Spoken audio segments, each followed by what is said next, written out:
Hello दोस्तों, मेरा नाम है साहिल खन्ना और आज की न्यूज शुरू करते हैं। सबसे पहले न्यूज फाइजर की है। तो भाई फाइजर भी इंडिया के अंदर अब मिलेगा, पर गवर्नमेंट कॉन्ट्रैक्ट्स के थ्रू मिलेगा, डायरेक्टली नहीं मिलेगा। तो फाइजर का भी बहुत अच्छा रिस्पांस रहा है। तो हमारी गवर्नमेंट से कोशिश कर रही है भाई जितनी तरीके की वैक्सीन आ सकती है सारी की सारी आ जाए और लोगों को लग जाए और जल्दी से ये सिचुएशन बेटर हो जाए। अगली खबर TV18 ब्रॉडकास्ट हैथवे डेन के मर्जर की है। नेटवर्क 18 के अंदर वो कॉल ऑफ हो गया है। ये सारा का सारा जो ग्रुप है ना, ये पता है आपको कौन ओन करता है? रिलायंस ओन करता है। रिलायंस का है सब कुछ। तो भाई बहुत ही बड़ी कंपनी है रिलायंस, अगर देखा जाए तो अगर रिलायंस वाली केस स्टडी नहीं देखी तो मैं रिकमेंड करूंगा, जाके देखो, पता लगेगा बहुत सारे नए नए फैक्ट्स रिलायंस के बारे में। अगली खबर बिग बास्केट की है। बिग बास्केट का ये कहना है कि उनकी डिलीवरी के अंदर डिले आ रहे हैं, ये जो लॉकडाउन में रिस्ट्रिक्शंस लगी हुई है इसकी वजह से। तो क्या आपने कुछ ऑर्डर किया, उसके अंदर डिले आया या फिर नहीं आया, कमेंट के अंदर बताओ। अगली खबर हमारे फाइनेंशियल मिनिस्टर की है। उन्होंने जितनी इंडस्ट्रीज है उन सबको कहा है कि कुछ दिन और वेट करो। ये सिचुएशन जो वायरस की जा रही है जिस डायरेक्शन में जाएगी उसके हिसाब से सारे आगे के स्टेप्स लिए जाएंगे। अगर केसेस बढ़ेंगे तो हो सकता है आपको नेशन लॉकडाउन देखने को मिले। ये मेरा पर्सनल, मुझे ऐसा लग रहा है, मतलब किसी ने कहा नहीं है, पर मुझे लग रहा है अगर केसेस बहुत ज़्यादा शूट करते हर स्टेट्स में तो हो सकता है नेशन लॉकडाउन लगे, और ऐसा कुछ होगा तो बिजनेसेस को बहुत मोटा लॉस होगा। अगर हम शेयर मार्केट की बात करके चलते हैं तो मुझे उम्मीद थी कि भाई मार्केट अच्छे तरीके से रिस्पॉन्ड नहीं करेगी। जब मार्केट खुली है तो भाई नीचे ही खुली, तो लग रहा था कि भाई और नीचे जाएगी, बुरा हाल हो सकता है, पर मार्केट एंड में आके रिकवर हो गई। तो पिछले कुछ दिनों से यही चल रहा है कि मार्केट अगर ऊपर खुलती है तो नीचे बंद होती है, नीचे खुलती है तो ऊपर बढ़ के थोड़ा सा क्लोज खत्म होती है, फिर छूते छूते हल्का सा नीचे बंद होती है। तो मतलब बहुत बड़ा चेंज आ रहा है शिफ्ट का मार्केट के अंदर। तो जो ट्रेडर्स है प्लीज नीचे कमेंट के अंदर बताओ मार्केट में हवा क्या चल रही है। अगली खबर IBM की है। उन्होंने कहा जिनके जितने भी पेटेंट है उसको NFT के अंदर कन्वर्ट कर दिया जाएगा। आज के टाइम पे NFT बहुत ज्यादा नाम बहुत ज्यादा चल रहा है। NFT क्रिप्टो जैसे किसी जमाने में आया था ना, आजकल NFT चल रहा है। बेसिकली एक डिजिटल फॉर्म के अंदर चीजों को प्रिजर्व करने का सीन हो गया है। ये सीन तब से निकला है जब से पेंटिंग बिकी थी ना डिजिटल करेंसी के अंदर, मतलब NFT के फॉर्म के अंदर, तब से बहुत ज्यादा नाम के अंदर आ रहा है। सबके साथ NFT में जा रहे हैं। तो जिनको पता है प्लीज नीचे कमेंट में एक प्रोसेस बताओ कि अपना NFT कैसे बना सकते हैं। किसी ने मुझे सजेशन दिया था कि आपके पास जो कंटेंट है उसका भी NFT कर सकते हो, कैसे होगा, कोई प्रोसेस है, कुछ है, नीचे कमेंट के अंदर बताओ यार। मुझे बहुत मजा आता है, जनरली बता रहा हूँ। मुझे न्यूज बनाने का सबसे बड़ा मजा यही आता है, मुझे जो भी क्वेश्चन होता है मैं आप लोगों से पूछता हूँ और आप लोग बहुत अच्छे तरीके से मुझे जवाब देते हो। 10 अलग अलग तरीके से लोगों के अलग अलग जवाब आते हैं, तो भाई बहुत मेरे लिए खुद के लिए बेनिफिशियल रहती है ये चीज। अगली खबर एक सर्वे की है। उसके हिसाब से कंज्यूमर का कॉन्फिडेंस कम हुआ है अप्रैल के अंदर केसेस की वजह से। कंज्यूमर का कॉन्फिडेंस का मतलब लोग बाहर नहीं निकल रहे, प्रोडक्ट्स नहीं ले रहे, लोग सेविंग ज्यादा कर रहे हैं, लोग खर्चे ज्यादा नहीं कर रहे हैं। आप बताओ कि आप खर्चे बढ़ा रहे हो, कम कर रहे हो, जैसे कर रहे थे वैसे ही कर रहे हो। अगली खबर cellular operator association of India की है। उन्होंने बोला है आजकल मैसेजेस फैल रहे हैं मार्केट के अंदर कि आपको फ्री रिचार्ज कराया जाएगा, एजुकेशन प्लान दिए जाएंगे, वो सारे के सारे फेक है, आपस में शेयर मत करना। एटलीस्ट मुझे लगता है कि जो हमको फॉलो करता है उसमें थोड़ा सा तो ये होता होगा कि भाई कोई भी आपको ये चीजें फ्री में देता है, कोई नहीं देता। तो आपको कोई लिंक आता है प्लीज उसको आगे जाके फॉरवर्ड मत किया करो। अगर आप फॉरवर्ड करोगे तो डेटा लीक होने के चांसेस होते हैं अगर वो बंदा क्लिक करता है तो। अगली खबर हमारे बिजनेसेस की है। उन्होंने गवर्नमेंट से अपील करी है कि जो उनका CSR फंड होता है उसको वैक्सीन के अंदर यूटिलाइज कर पाए। मतलब CSR फंड क्या होता है? जो बड़ी कंपनीज होती हैं उनको अपने रेवेन्यू का कुछ परसेंटेज इन्वेस्ट करना होता है देश के विकास के अंदर, उन सारी चीजों के अंदर। तो अब वो कह रहे हैं कि भाई ये जो वैक्सीन रिलेटेड चीजें हैं इसके अंदर ट्रांसफर कर दो ताकि हम अपने एम्प्लॉयज का भी भला कर पाए और ये खर्चे हमको अपनी कंपनी से ना देना पड़े। अगली खबर बहुत अच्छी खबर है और बड़ी खबर है। जो एग्रीकल्चर एक्सपोर्ट है ना वो 19% बढ़ा है फाइनेंशियल ईयर 2021 के अंदर। ओवरऑल एक्सपोर्ट्स घटे हैं पर एग्रीकल्चर वाले चीजें बढ़ी है। अगली खबर S&P ग्लोबल रेटिंग्स की है। उनके हिसाब से इंडिया 11% से ग्रो करेगा और अगर लॉकडाउन होता है उसकी वजह से सब्सटेंशियल रिस्क आएगा इस ग्रोथ रेट के अंदर, पर उनके हिसाब से 11% से बढ़ेगा। अच्छी खबर है। अगली खबर फ्यूचर ग्रुप के लोन रीस्ट्रक्चरिंग की है। मैंने आपको पिछली कुछ न्यूज पहले बताया था कि फ्यूचर ग्रुप अपना लोन रीस्ट्रक्चरिंग का कह रहा है कि इतना पैसा देना मैं इकट्ठा नहीं दे पाऊंगा, टुकड़ों टुकड़ों के अंदर करा दो। तो जो कमेटी बिठाई गई थी उन्होंने 2 साल का टाइम दिया, आराम से दे दो। ये फ्यूचर ग्रुप के लिए बहुत ही अच्छी चीज है। समझाने की कोशिश करता हूं क्योंकि Amazon के पंगे के चक्कर में उनकी डील कैंसिल हो रही है, लॉकडाउन चल रहा है, इसके चक्कर में फ्यूचर रिटेल तो बिल्कुल बर्बाद हो गया है। फिर से लॉकडाउन ये केसेस बढ़ रहे हैं तो हो सकता है फ्यूचर रिटेल का और बहुत बुरा हाल हो जाए। तो अगर ये सारा कुछ होगा तो फ्यूचर तो बंद ही होने वाला होगा ना। तो वो अपने आप को निकालने के लिए रिलायंस को बेचना चाहता था। Amazon ने आके वसूली डाल दी क्योंकि Amazon नहीं चाहता कि रिलायंस इस इंडस्ट्री के अंदर घुसे। अगर रिलायंस घुसेगा तो रिलायंस ये वाली इंडस्ट्री भी खराब कर देगा, क्योंकि ऑनलाइन भी आ रहा है, रिलायंस बहुत कुछ कर रहा है रिटेल सेक्टर में, और Amazon को इंडिया के अंदर बहुत बड़ा रिस्क है रिलायंस से, और उनको पता है Amazon वालों को। तो बसूड़ी फाल के रखा हुआ उन्होंने कि भाई रिलायंस वालों के साथ हमको ये करने नहीं देना है।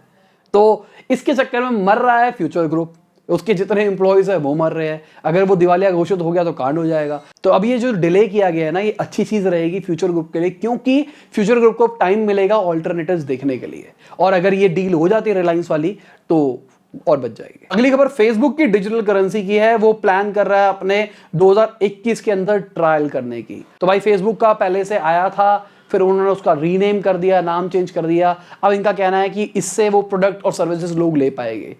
लॉजिकली मुझे जो लगता है कि क्या करने वाले हैं, व्हाट्सएप के अंदर ई-कॉमर्स साइट ले आएंगे और उसके अंदर ये चीज़ ले आएंगे, वहाँ से आप ले बेच सकोगे, लिंक्ड होगी क्रिप्टो करेंसी इन सारी चीज़ों से। व्हाट्सएप के अंदर यही ई-कॉमर्स वाला आ जाएगा, इंस्टाग्राम के अंदर आ जाएगा, फेसबुक के अंदर आ जाएगा, सारी चीज़ें आपस में लिंक करके चलेगी। मुझे पर्सनली ऐसा लगता है कि ऐसा कुछ फेसबुक शायद प्लान करेगा, बाकी जब होगा तब पता लगेगा। अगली खबर ओला की है। ओला का कहना है कि वर्ल्ड का largest 2 wheeler electric charging network बनाएगा वो इंडिया के अंदर।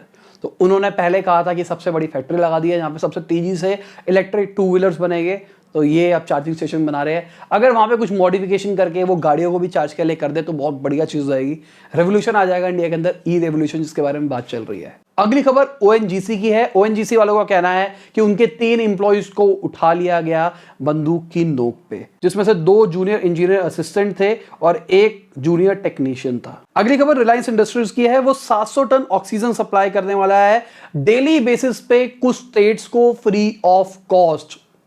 बहुत अच्छी चीज है रिलायंस की तरफ से। लोग गालियां देते हैं ना रिलायंस को, देख लो भाई। और अगर हम टाटा ग्रुप की बात करके चलते हैं तो उन्होंने कहा था 200 से 300 टन वो ऑक्सीजन सप्लाई करेंगे कुछ स्टेट के अंदर। और अगर गवर्नमेंट बॉडीज की बात करके चले, Indian oil corporation, Bharat petroleum corporation, उन्होंने भी कहा है कि वो भी 100 मीट्रिक टन ऑक्सीजन सप्लाई करेंगे बहुत सारी स्टेट्स को। यहाँ पे आप देख रहे हो कि रिलायंस कितनी ज्यादा क्वांटिटी के अंदर सप्लाई कर रहा है और सब लोग गालियां देते हैं रिलायंस को।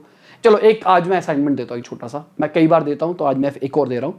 आपको क्या करना है, आपको रिलायंस का चेक करना है कि रिलायंस कितने लोगों को एम्प्लॉय करके बैठा है, पूरा रिलायंस ग्रुप। टाटा कितने लोगों को एम्प्लॉय करके बैठा है, मतलब कितने लोग इंडिया के अंदर एम्प्लॉयड है टाटा ग्रुप की वजह से, कितने लोग एम्प्लॉयड है रिलायंस की वजह से, पहली चीज। दूसरी चीज आपको यह बतानी है कि कितना वो पैसा देता है, मतलब गवर्नमेंट को टैक्स जो कलेक्शन आ रहा है, रिलायंस ग्रुप कितना देता है और टाटा ग्रुप कितना देता है। नीचे कमेंट के अंदर प्लीज बता दो। तो ये आपके लिए आई ओपनर रहेगा। बहुत सारे लोगों को बहुत सारी मिसकंसेप्शन हो रखी है, प्लीज जाके चेक करो। और अगर इंडिया की एक्सपोर्ट की बात करके चले तो इंडिया ने तकरीबन 9300 मीट्रिक टन ऑक्सीजन एक्सपोर्ट कर दिए फाइनेंशियल ईयर 2021 के अंदर। तो ठीक है, उस टाइम पे सबको जरूरत थी, आज हमको जरूरत है तो बाकी लोग हमको सप्लाई कर दे। अगली खबर भारत बायोटेक की है। उनका कहना है कि भाई हमने गवर्नमेंट से कोई पैसा ही नहीं लिया। कुछ टाइम पहले गवर्नमेंट ने यह कहा था कि उन्होंने पैसा अप्रूव कर दिया है भारत बायोटेक और सीरम इंस्टीट्यूट के लिए, और वो एडवांस में दे रहे हैं पैसे ताकि वो ज्यादा से ज्यादा वैक्सीन बना के देते रहे। इनका कहना है अभी तक हमने नहीं लिया, मतलब अभी तक मतलब अब शायद ले लेंगे। अगली खबर एप्पल के सप्लायर फॉक्सकॉन की है। वो विस्ट्रॉन की फैक्ट्री के अंदर अपनी इन्वेस्टमेंट को कम कर रहा है। पहले वो $10 बिलियन इन्वेस्ट करना चाहता था, अब वो $672 मिलियन इन्वेस्ट करेगा। जॉब्स की भी कटौती हो रही है। 13,000 एम्प्लॉइज हायर करने की बात चल रही थी, अब वो 1454 एम्प्लॉइज हायर करेगा।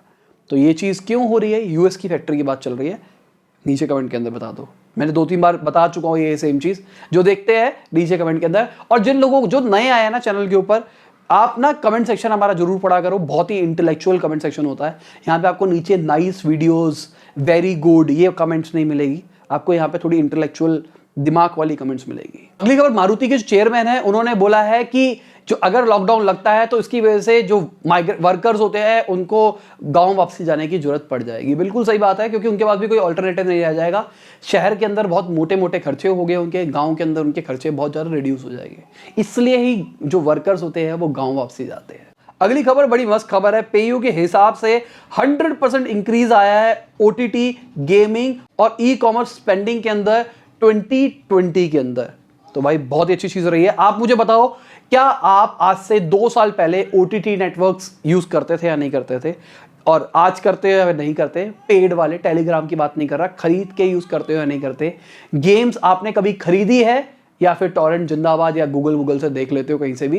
पर ये ईमानदारी से बताओ कि ये सच्चा है या नहीं है। ई कॉमर्स स्पेंडिंग तो बढ़ी है, वो तो मैं 100% श्योर हूं, पर दोनों चीजों के लिए आप मुझे बता सकते हो कमेंट सेक्शन। अगली बहुत बढ़िया खबर है मेरे हिसाब से, गवर्नमेंट ने लॉन्च किया है 6580 लैब्स एश्योर करने के लिए कि इंडिया के अंदर जो प्रोडक्ट्स है उसकी क्वालिटी कैसी है। हम कहते हैं ना भाई, यूएस के अंदर जो प्रोडक्ट होते हैं वो एफडीए अप्रूव्ड होते हैं और बहुत बढ़िया क्वालिटी होती है, ये फलाना ढमकाना। इंडिया के प्रोडक्ट्स की क्वालिटी अच्छी नहीं होती, तो बहुत सारी लैब्स बनाई जा रही है। हाँ, बात यह है बहुत सारी चीजें टेस्ट तो हो जाती है, पर उसकी क्वालिटी सच होती है नहीं होती वो नहीं पता होता। आप बहुत सारे प्रोडक्ट्स लेते हो, उसके पीछे लिखा होता है फसाई अप्रूव्ड, ये फलाना ढमकाना अप्रूव्ड, पर जेन्युइनली वो अप्रूव्ड होता है या नहीं होता, अंदर असली में कुछ होता है या नहीं होता, वो बात अलग है।